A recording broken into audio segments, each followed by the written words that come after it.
It is the pregame show, folks, following a rollicking afternoon of trying to gouge a guest out of the entire nation of France. We will have more on that on the monologue in a moment. Oh, actually, now, because it's time to go live, KK. I Welcome know. back. Yeah, welcome back. I can't believe we took a whole week off and We took a then whole the week off. and the universe basically is about to put us in lockdown again. And That's what re happens. You it's see, going to the reboot only all thing of In Lieu of Fun. preventing the only thing preventing the spread of the virus has been in lieu of fun. People think it's masks or but it's not. It's us, and we take a week off, and a new variant erupts. You know. Now we've got this little problem, which is that the blue go live button isn't turning blue. Um, and I'm getting a little bit anxious about it at this point. I got to admit. Um, I'm cool. oh, I think I know what may be the problem. Let me try that again because I think I may have fucked up the. Yeah, there it is. I forgot to put the codes in the code place, which is the first time in like a year that this has happened. But now maybe the blue go live button will go blue. Come on, guys, you can do it. I know it. I believe in you. Mm, no. And more no. Whoops. Okay, we're having technical difficulties of a very year and a half ago variety. Really? Um, Poor yeah. the person who's joining us, our friend from France is I hope he can see this and knows that this is happening. Oh, I'm sure he can see it. He can see Okay. it. We just can't see him. But this is concerning. We gotta, Oh well, we'll just have to put this episode up later. we may have to do that. Hang on, we're gonna give it one more chance. Um, uh, one more chance. The blue go live button. Sometimes just you disappoint me, blue go live button, and that always makes me sad. Um, I have actually a lot of things from France behind me right now. All right. Um, well, I guess the we're gonna we're just gonna screw it. Go live. All right. Um, and we're live. It is Monday, November 29th, 2021, 5:03 p.m. I want to tell you all a story about international diplomacy, shirts, and animals, and national pride, and how the entire nation of France screwed over in lieu of fun today. It all started a few days ago on November 20th when I had a dream. I had a dream, not that you would talk about on the steps of the Lincoln Memorial, but I had a dream that somehow involved the word crocodile dictator. And I woke that morning with no urge to go to the steps of the Lincoln Memorial and declare the contents of my dream, which I actually hadn't even really remembered all that well, except for the words crocodile dictators. But I did tweet that crocodile dictator was a good name for a band. And this provoked some discussion, which some of you had took part in, about, I believe, that Ducks with Pants was involved in the conversation. And the result of the conversation was that I tweeted that probably needed a crocodile shirt. And when I tweeted that I needed a crocodile shirt, I admit, not thinking of the people of France. Because I don't actually associate crocodiles with France. They're not native to France. But the French embassy, in the person of Aurélie Bonal, the distinguished deputy ambassador, which is the French, somewhat unusual French term for the what everybody else calls the deputy chief of mission, or DCM, tweeted back at me that if I was going to get a crocodile shirt, it had to be a Lacoste shirt and had to be made in France. And I thought to myself, my first reaction was, wait a minute, what are distinguished members of the diplomatic corps doing involving themselves in animal shirt Twitter? But then I thought to myself, this is game. I mean, this is, the deputy chief of mission in the United States of the country of France, promoting French industry, promoting French products, associating branding with France. And, at a time when French submarine contracts with the Australians are being stolen out from under their noses by us in secret backroom deals with the British, here they are selling shirt by shirt on Twitter. And that is fucking awesome.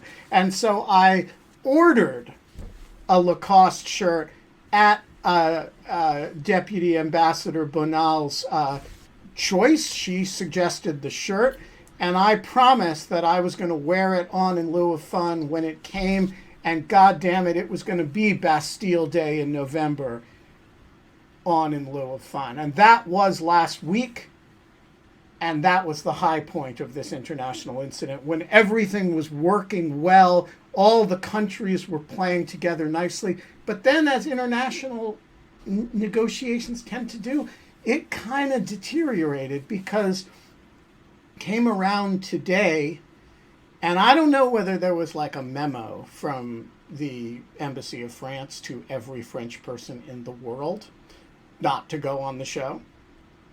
But the list of French people who are mysteriously not available at 5 o'clock tonight is all of them. We've actually checked with every single citizen of France whether they were available to go on the show, and they all are not. You all helped. You all provided options. I followed up on almost all of those options. And yet, at the end of the day, I even had to make a threat. I threatened that if no French person was available, I was going to drink California wine, eat Vermont cheddar cheese, and bring on Eve Goumont, who was going to speak with her most offensively Quebecois accent and represent the Francophone world. So, nonetheless, nobody materialized. They called our bluff. And so we are not allowed to have fun anymore, and we're also not apparently allowed to have a French person. Oh my God. Ben, I'm really, what was your dream about again? I have no idea. All I knew is that in the middle of the dream... But what were the words? Crocodile dictator. And I am in I thought it was a Lacoste alligator. No, look, the Lacoste symbol is a crocodile because Mr. Lacoste, who was a great was eaten French by a tennis crocodile? player, no, his nickname was the crocodile, so that's where the symbol comes from. Oh. And I love it because, it is actually, all jokes aside, it is the most comfortable t-shirt I have ever owned. And I am totally down with the French product thing. So, in lieu of fun, in lieu of an actual French person, we are bringing you an offensively fake French person. And as soon as I can get his camera working... He's coming. It's happening. Offensively fake French person. Why is your camera not turning on? Can you turn on your camera, Mr. Offensively Fake French person?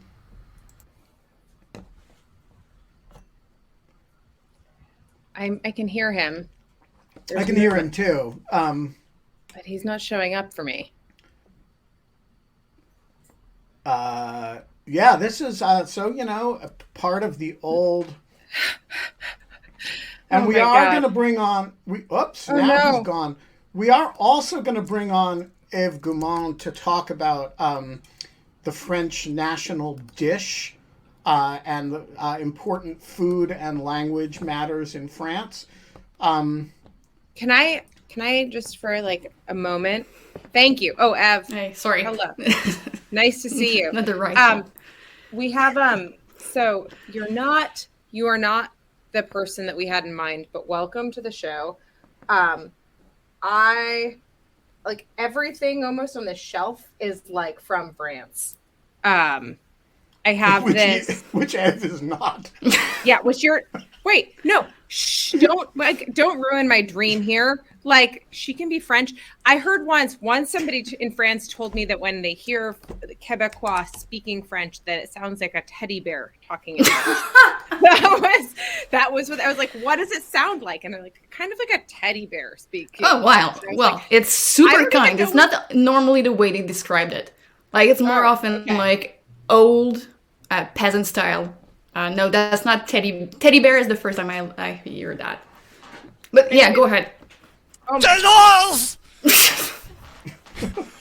Sacre bleu, I am here! Oh my god. Oh my god. Hello, Paul. How do you still have friends, Ben? Je n'avais pas de friends! Je ne parle pas de français! Comment allez-vous, mes amis? So Paul, come out. how does it feel, Paul, to be the formal representative of the entire nation of France?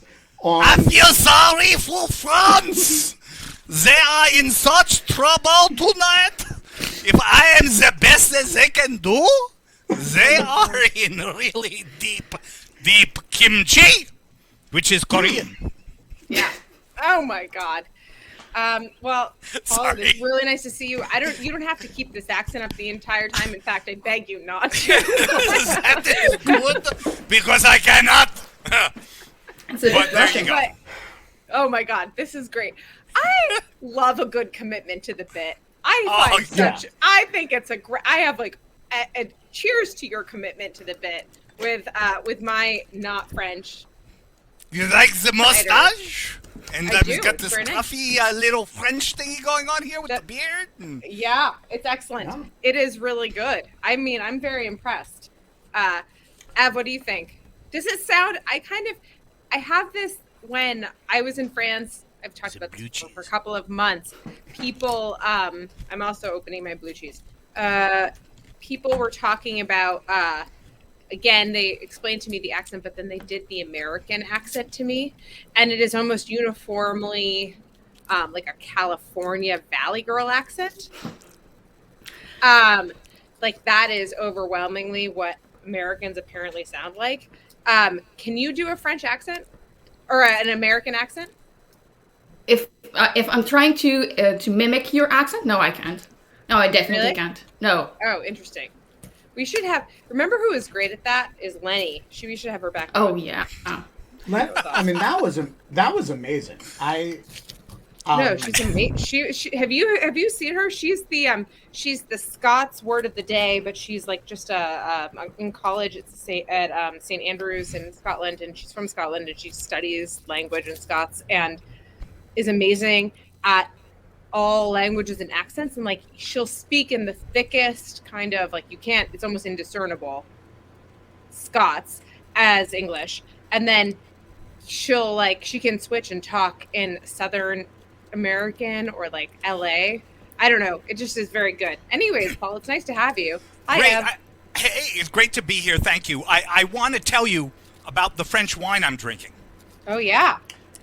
because it is Tell it. actually an excellent story. Can you read the label on mine? It looks backwards. No, it's good. I can read it. Hospice Okay. says de Bois, Close 2012. Hospice de Bon. The Hospice de Bon is a charitable hospital in the city of Bon, France, that has been there since the Crusades, basically. And every year the vintners around there give the hospital an allocation of their grapes, and the hospital auctions the grapes off by the cask, which is about 36 cases, as a charitable thing. And I have a friend, Tim, whose wife is from Beaune, so he goes every year. He buys us a cask, and 36 of us each get a case. So I got this bottle of 2012 Volnay, probably in 2014, and it's been sitting in my cellar, and it seemed like a good day to drink French wine. Oh, and cheers celebrate to that. the nice Great. stuff. Yeah. It is indeed. So, Ev, since there is nobody actually from France to correct you here, what part of Quebecer culture do you want to claim it actually represents true French culture, and have them, when they see this, be kind of appalled? Je peux me permettre de parler un peu en français, m'assurer que personne comprenne, mais que tout le monde s'imagine que c'est la manière dont les Français parlent. So I just decided that you will, for those people who have never heard of Quebec. I actually got most of that. Yeah, good. Kind of. So I'm just promoting. I'm just kind of promoting the Québécois accent and trying to make people, American people, think that this is how French sounds, and it will feel horrendous to French people because they don't like the accent. So yeah, all of you think what's the analogy for us? A form of English that just sounds wrong and archaic and bad to us, that is analogous to the way Québécois sounds to Parisians. Well, we were talking earlier about Alain, and I think that it might be something similar. It might be quite similar, the fact that you guys don't seem to understand so well what she's saying, and French people do not seem to understand very well what we are saying, even though it's much more like a thing that they're not doing any effort to understand, more than it's truly difficult. True. But this is true. Like when I go to Martinique, or I go to like Louisiana, or like Creole, like the Haitian French, the Caribbean French, the it just has it has a sound that when I was in Martinique, I almost could not discern at all what people were saying to me. Like they had to say it like 10 times, and it was kind of almost like the version of French. It was like a flawless, very fast version of French, but how I would speak it if I was like pronouncing things as my French teacher told me not to pronounce them 15 times. Like, yeah. Eve, your French reminded me the most of the French that I hear in New Orleans. Yeah, probably, yeah. I mean, to the extent that I have any good ear at all, which is not, I'm much better at discerning Spanish accents, but to the extent that I hear it at all, it sounded like sort of thing. Yeah, it's kind of similar from people from Louisiana, who are actually Acadians, who came all from the same region, and when the British came out, they just deport them to Louisiana. So the Cajun accent, which is close to Québécois, which is close to all of, it's kind of similar. It's did they just go down the Mississippi? Is that like how they basically left? Yeah. Or they were deported? Okay, so that makes sense. Why they ended up all the way at the bottom.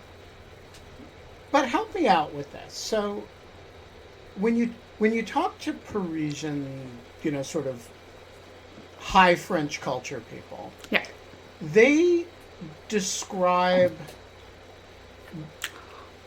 Quebec French as partly as an archaic thing. It's like they'll say it's like old French.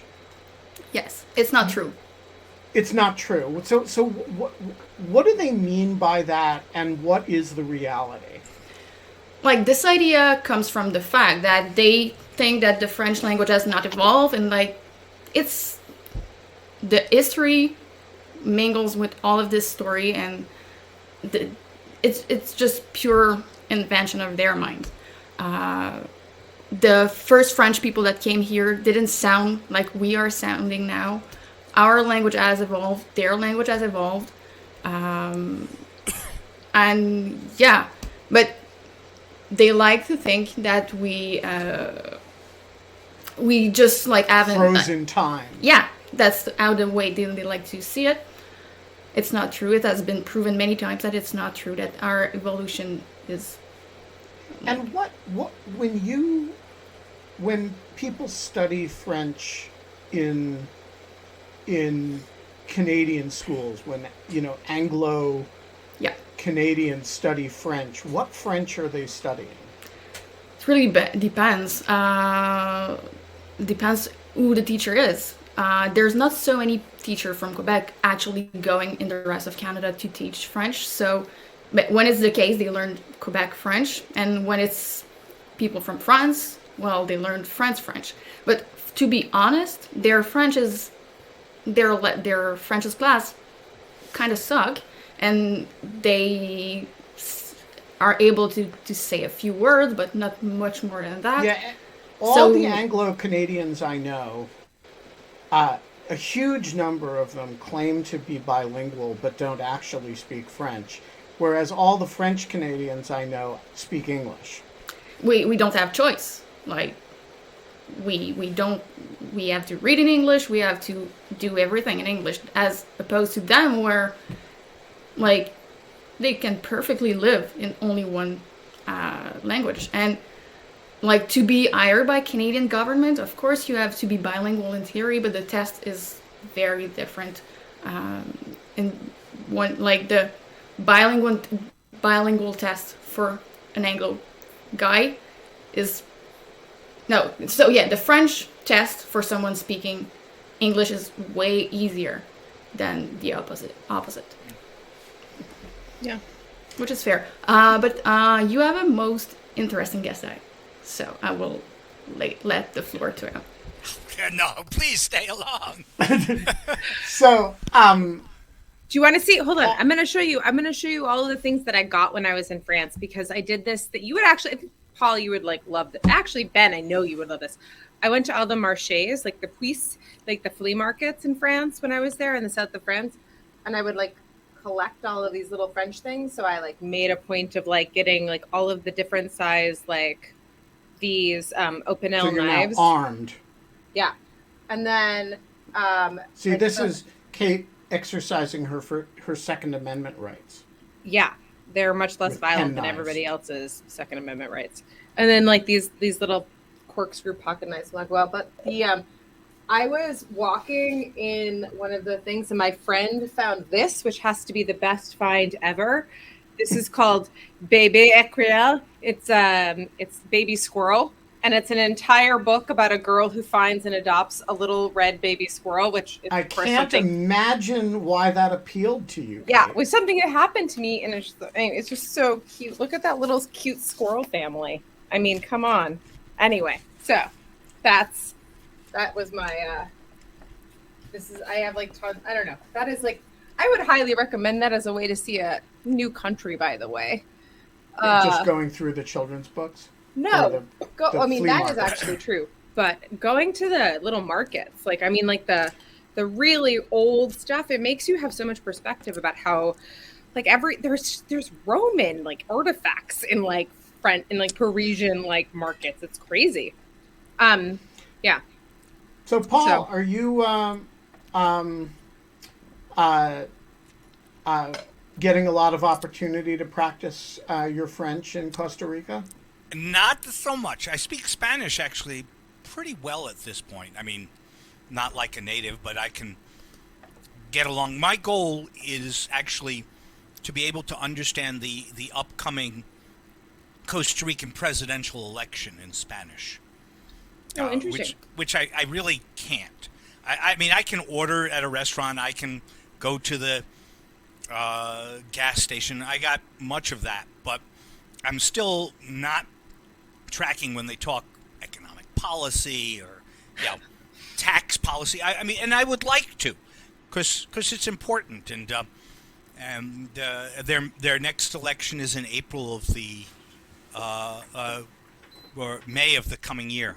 So I want to. And so what are the major political divisions in Costa Rica? Well, Costa and I just Rica, want to point out to Deputy Ambassador Bonal that this show was really supposed to be about France, but it's going to evolve in a kind of Costa Rican direction because of the embassy, just did not come through on its side of the deal. So, Zut alors, Ambassador Bonal, you blew it. So Costa Rica. What are the major political divisions? Well, it's a multi-party parliamentary system with a direct presidential election, which actually, all love to my favorite country, doesn't work that well because the elected president never actually has a working majority in parliament.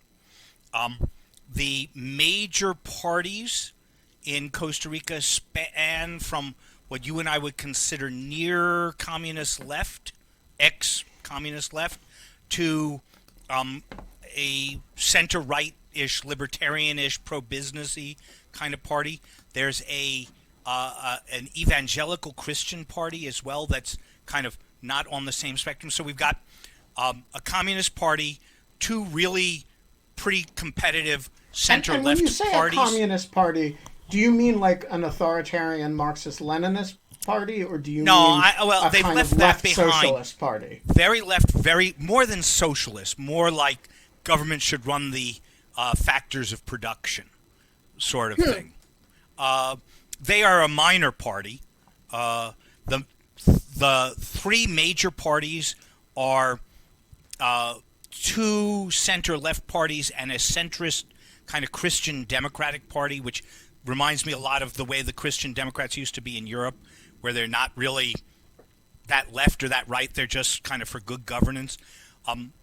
The three major parties have been losing a lot of vote share for the same reason that major parties have been losing vote share in Europe in the last few years.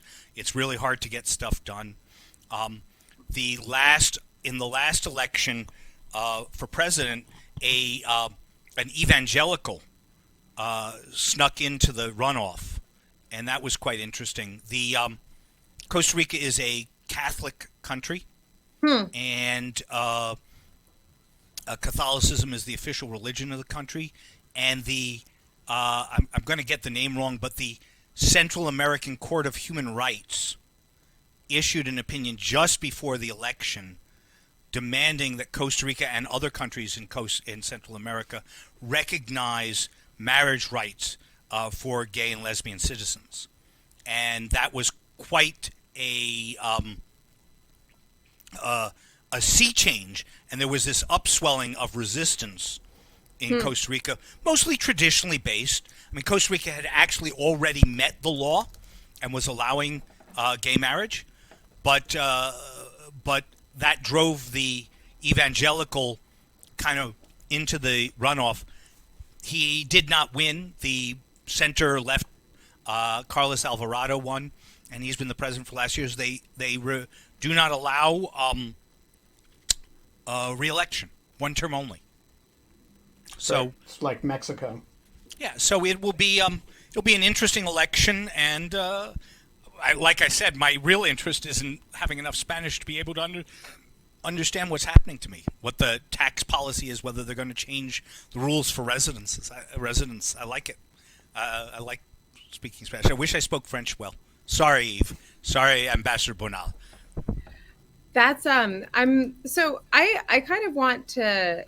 I was actually wondering, Ben, like, why you decided it was Bastille Day, besides for the fact that it was like the French Independence Day. Like, is that the only French holiday you know? Yeah, I'm not sure I can identify any other holidays associated with French nationalism. But assuming that I was going to wear this shirt, and that we were going to have, a plethora of real French people, not like Paul. I just declared it Bastille Day in November, and sometimes we get a little ahead of ourselves. I think that while we have Paul here, we should get his feedback on what he thinks we should, how I'm actually, there's been some news that's happened in the last week that we've been off. Paul, I don't know if you know this, but we took off last week for Thanksgiving, which is, I think, our first week off ever. Wow. Since we've done the show, which is kind of crazy.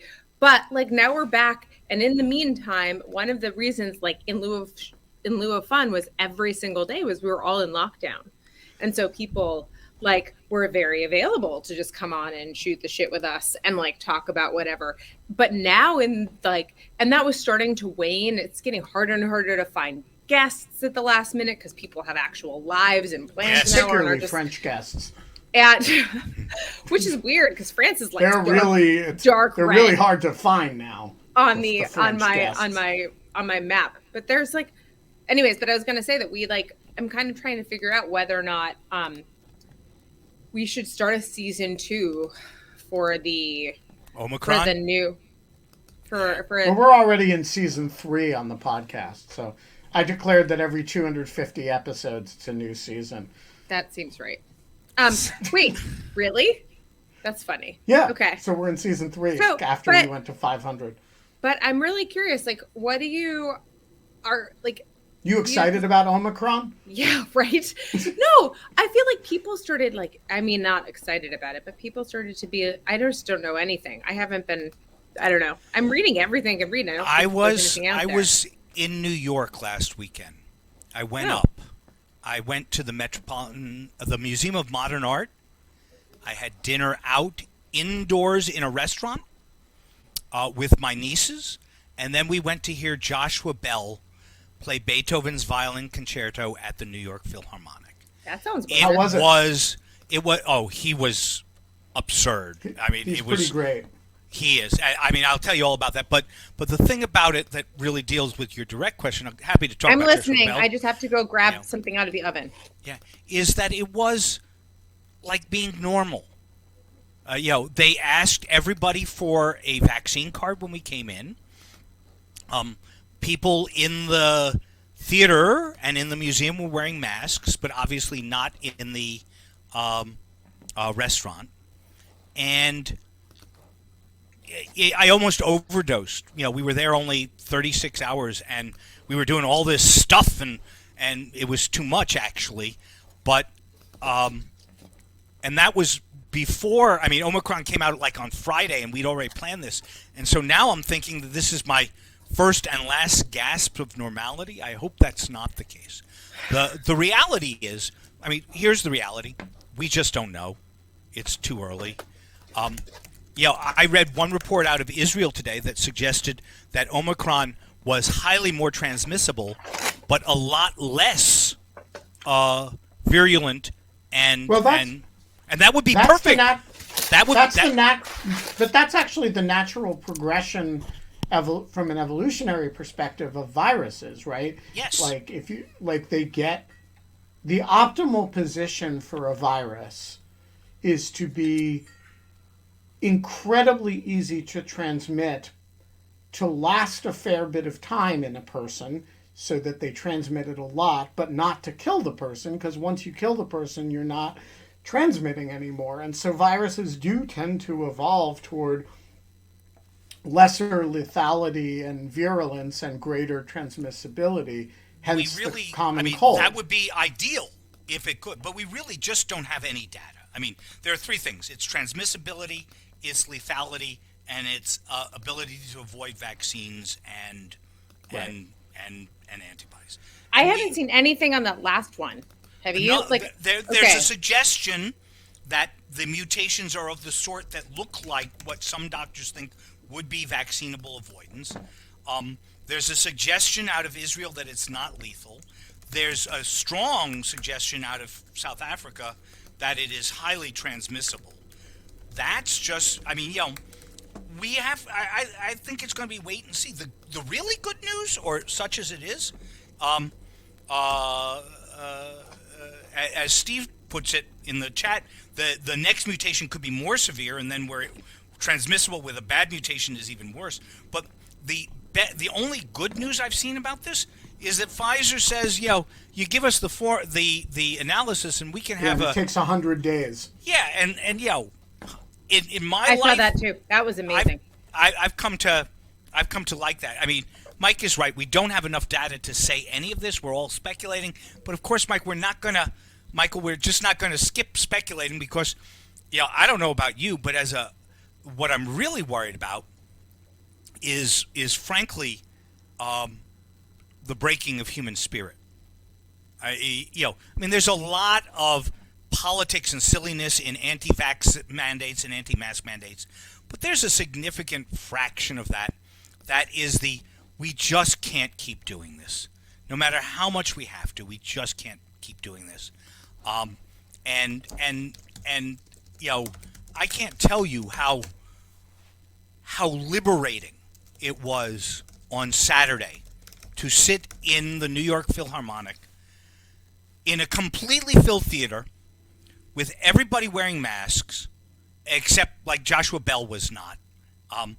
But most of the other musicians were, not all of them, but most of them. But everybody in the room had shown a vaccine card, and I was doing something that I hadn't done in 2 years. My last time I went to the Philharmonic was in November or December 19. I forget, and that's a part of what makes my life special. For others, it's going out to restaurants or whatever. I mean, whatever floats your boat is what floats your boat. But the anomie and isolation of the last 2 years has been very hard. And to have it offered back last weekend, if it gets taken again, I'm going to be really unhappy. I will end, however, with one good note. I want to ask you about the politics of that. Okay, before I do, I want to end with one good note, which is that yesterday, for I believe it is the first day since March of 2020, there were 0 COVID deaths in New York City. And that is likely because they really do enforce the vaccine as a condition of participation. It's not a mandate, but if you want to go into every restaurant I went into, it was like, show me your card. Okay, here's my card. Great, you can come in. And that drives behavior, and 0 deaths that was good. That was really good. You wanted to ask a political question. Yeah, so I want to ask you a political question about all of this, because it seems to me that, first of all, we are near, I don't know how many deaths there are in D.C. now, but we're approaching a prevalence in D.C. where it's just need not be a factor in your day-to-day life. If you're fully vaccinated, you can, you want to take reasonable precautions, but come on, the case prevalence is quite low. On the other hand, if you're in Michigan, particularly in parts of Michigan or Minnesota where there are a large number of unvaccinated people, the virus is ripping through communities in a very, very ugly fashion. So I guess my first question is, in a world in which federal policy can only do so much, and Northern Michigan is going to be Northern Michigan, and the Detroit suburbs are going to be the Detroit suburbs, and Minneapolis is going to be really different from some of the rural communities 30 miles from Minneapolis. How do you think about policy where the aggregate goal has to be minimal death, right? Minimal. And then secondly, I'm just going to pile on a bunch of questions, a couple questions, and then kind of let you vamp on it. In a world in which there's this, as you described, sort of human morale ups and downs, you go to the Philharmonic one day and then Omicron happens the next day. How do you think about that if you're the Biden administration, right? And you've got to face a midterm in a year, and you've already taken a real hit in popularity because of Delta. What do you do to responsibly govern while also transmitting the idea to people that, hey, there are going to be these ups and downs. And, we're not going to be the people who lie to you that this thing's over before it really is. It's a fascinatingly difficult problem. We actually modeled this in pandemic planning at DHS with one of the first avian during the Bush administration. During the Bush administration, with one of the first avian flus. And broadly speaking, the biggest challenges were in communication. And that was at a time when we could never have imagined that some of the communication would have to counter affirmative disinformation and misinformation, whether from a political party for political reasons or from the Russians or whatever. We were just dealing with the fact that we understood that many Americans simply don't understand health, public health paradigms. And the answer then, which is I think the answer now, is that the best way to communicate is through trusted interlocutors. If you want to communicate to the African American community in Southeast DC, you go into the churches. Maybe you go into the churches in Northwest Minnesota as well. I just don't know the cultures very well. If you want to communicate in the inner cities, maybe you talk to the gang leaders. We even had a plan where we were going to give amnesty to gang leaders who helped us get vaccine to people in their community. We talked about stuff like that because it was that important. So from my deeply sad perspective, the real problem of the last 2 years is that some significant percentage of those trusted leaders have chosen, for whatever reason, I'm being descriptive, I'm being judgmental too, but mostly descriptive, have chosen to not be purveyors of truthful information. And there's only two possibilities to fight that I can conceive of. The one is to respond with truthful information and hope that the Brandeisian paradigm that truth wins out is true, remains empirically true. I'm not sure about that, honestly, anymore, but that's it. Or, go semi-authoritarian for a good cause and compel people, punish misinformation, force people with mandates, force people with vaccines. That is, we didn't think that mandates were going to be great even, in the Bush administration, for the same reason that we knew that it's not working now, not with the political overtone, but Americans just don't have a good reaction to being told what to do. That's why we've had tax resistors for 100 years and that sort of thing.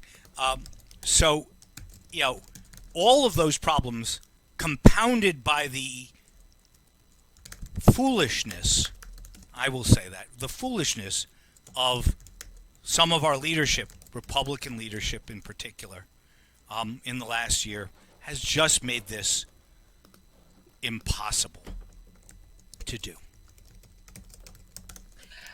I think that is entirely right. I will pull back a little bit and say that what Ben kind of hit on just now, which is the idea that as a policy matter, how do you enforce things when only it is mostly just that you will get very sick and a small percentage will die, and particularly a minority percentage that are the most at risk type of people, like people who are immunocompromised or children who can't get vaccinated yet. And so there's like, I mean, that's like just like such a hard sell. I remember looking very closely through the data a couple of months ago at the rate that the rates of death or like kind of any type of long-term harm, as far as we could tell, in children, and no one, let me tell you how fast you can isolate your friends if you even like mention that there's like that maybe like kids are better than most at like kind of getting through the current. And I'm not saying that this was like, I'm not like saying I even believe that, but I'm just like, even to have the conversation around it. So I don't know. I think that like your point about kind of like Americans are not particularly good at this, and like this, and I'm also in the midst of like, as this audience knows, rereading John Stuart Mill and kind of like going back through and like a lot of like kind of looking at a lot of the genesis around freedom of expression theory and First Amendment theory. And like literally mis and disinformation existed, not in the type of virulent form, but it's always existed. But it's like, it's not even just that it's always existed. It's been quite bad. Like it has been terrible. And in small communities, it's particularly powerful because like one leader is, as you said, like the entire kingmaker of like that entire community. And like, if he decides or she decides not to kind of endorse some type of policy, then it is deadly. And so, I mean, there seems to me, this is not to say that old wine and new bottles, to go back to kind of the French theme here, but like, that's not what I'm saying. I'm actually kind of saying, I do think that this is different, but there is still kind of this ability that like, I can't deny that I look back at the first couple of months at COVID and I'm like, there was no certainty. And there was so much disinformation, and it was the best that we possibly thought that there was in terms of information. It was coming from government. Like there were just things that were false, scientifically false, that we later found out to be true. But that cycle of process is what happens.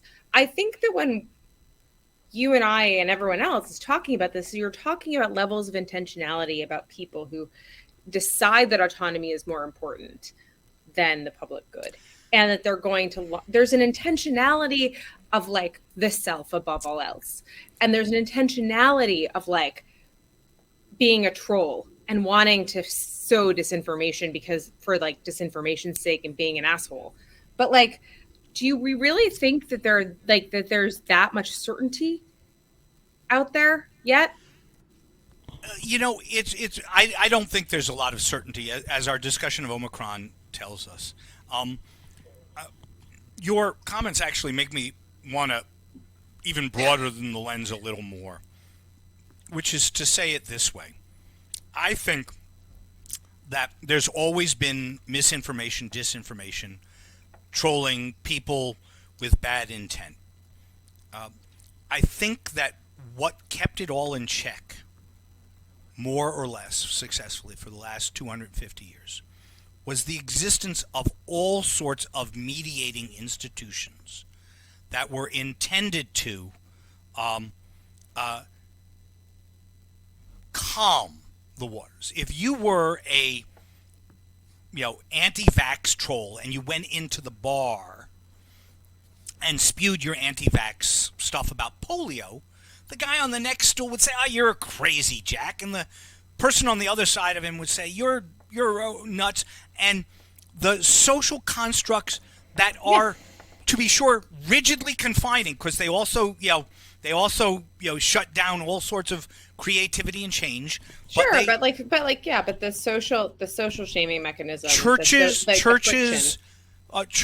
but also our political institutions were mediating. I mean, everything from nominating conventions to an unelected Senate to the Electoral College were broadly intended to let the waters slow down. Where we are right now is that between the combination of social media, 24-hour news cycle, gerrymandering, and direct and things like direct elections, we no longer have filters. We now have senators like Ted Cruz who basically act like congressmen like Marjorie Taylor Greene. with almost not a dime's worth of difference. They think that being a senator is owning the libs. And, the problem is... But we had McCarthy. Like, there are... Yes, but the other senators sat on him. He did that, and, yes, it took a while. Everyone hates Ted Cruz. Sorry, but he doesn't have any clout. Not anymore. Now now Hawley and Ron Johnson are competing to out Cruz. I mean, you and I don't like Ted Cruz, but he is more towards the center of the Republican Party in the Senate today than he was 5 years ago. No, that's and more to the point, they're not stopping him. Right. Right. There's just a sense in which Ted Cruz is allowed to be Ted Cruz. And Mike Nelson is, of course, allowed to be Mike Nelson as well, which is a much less bad thing than Ted Cruz being allowed to be Ted Cruz. Mike, the floor is yours. Thank you. Changing topics. We've talked virus, we've talked disinformation. Let's talk about software, and particularly the software supply chain. Because the software supply chain, none of which is in France. Oh, sorry, not Cobalt. I guess that's one element of the code. The French are into code. They're into open source. There's lots of code being written by French programmers before they leave and go. Before they go to Silicon Valley. That is a brain drain right there. Every single, I don't know. I spent. Well, anyways, I just was really shocked. I know so many great French tech people, none of whom are in France. Yeah. So what is the Cloudflare, and one of the co-founders was Canadian, so she left Saskatchewan to go to Harvard and the Valley. But my question, Paul, we're doing an event tomorrow about how governments can do more to make the software supply chain cleaner, more secure, more reliable. And my question is there any hope? Is there anything we can do to solve this problem, which nobody seems to really understand or appreciate? So, Ben, should I front run your work? Our work? My work. You wrote it, dude. Our work. Yes, absolutely. Give a little preview. Sure. So, Michael, the answer to your question is yes and no. There is nothing that one can do to be 100% certain about the trustworthiness of software in a supply chain and its reliability, its functionality. However, the good news is that Ben and I have, with the assistance of a dozen or more, it's like 12, 15 dozen scholars. or so other scholars, spent the last year developing a framework for assessing software and hardware as well, because the same framework applies. And literally this afternoon, I was putting edits into the near final version that you will get to see in a month or so, maybe after the new year. A few weeks. Yeah. So here's the framework for it. There are really basically three parts to software supply chain analysis, in my judgment: technical, corporate, and background law and policy areas. So the idea is that there are some things you can test for, but software is hard to test to failure. So what you really have to rely on is axiomatic belief in the trustworthiness of a piece of software or hardware, and that is derived from your understanding of the operations of the company and the political and legal context in which the company arises, i.e., is it subject to Chinese law or something like that? Though for our European friends, the French, who aren't here, is it subject to American law? So we're going to do that on one of these when we actually do that, right, Ben? It is a significant paper. I think it makes a genuine contribution. It was principally drafted by one Paul Rosenzweig, as well as with able assistance from the excellent young scholar Justin Sherman. and it represents a pretty interesting and diverse collection of technical policy and corporate governance oriented people, and I think it is unusual. So we are putting the final touches on it, and we'll bring it out shortly, and we'll certainly have a show on it when we do. Meanwhile, Dr. Doom says I am full of shit and need to be corrected about French software development. So, Dr. Doom, correct you me, as we would say as in French if we were speaking French, which we're not. I've come across lots of French development that's been very important. There's stuff at Dassault. There's things that have to do with collaboration, software, and other things that go in there. I mean, they're not consumer software in general. That's true. But there's lots of Dr. Doom, I'm curious. Without Googling, what do you think the greatest export of France is? Cheese. No. Okay. Paul? Tell me. No, it's aeronautics. Aeronautics. And yeah. Right. And so it's Boeing. Airbus. It's aeronautics. I remember actually playing this game, driving along what is the giant aqueduct that what's the giant aqueduct the Romans built? That was they built a lot of aqueducts. No, they broke the one that goes through France. I didn't mean Boeing. I meant Airbus. Yeah. Anyways, it's just to Dr. Doom's point. It's actually there is a lot of I would say deep back end, not front end, deep cloud, deep infrastructure kind of software. Yeah, it's like Dassault. I mean, that would be part of the avionics. Could I make a comment about the? But explain something to me, Dr. Doom. But wait, explain something to me. Every country has a certain amount of development. There are areas, industrial, heavy machinery is one of them, where the French more than pull their weight. I don't think of software and high tech as an area that, frankly, either the French or the Germans pull their weight. Not because they don't produce the people, but because we poach the people and they come here. And my question is, when you think about a rough sense of the sort of powerhouses in the tech world, where is France in that? It's not. It's true. I mean, a lot of the stuff is sort of firmware and machine code for devices and things like that. And it's true. You don't have platforms. I guess I would agree with that. That if you're thinking about extensible platforms that are basically adopted by developers around the world, you could make the argument that that's not a big source of it.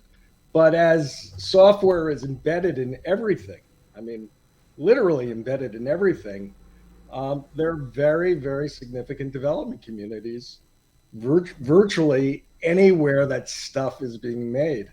Could I make a comment about the problem of security in open source and the fact that a testing matrix is so just impossible given all of the stuff that's there.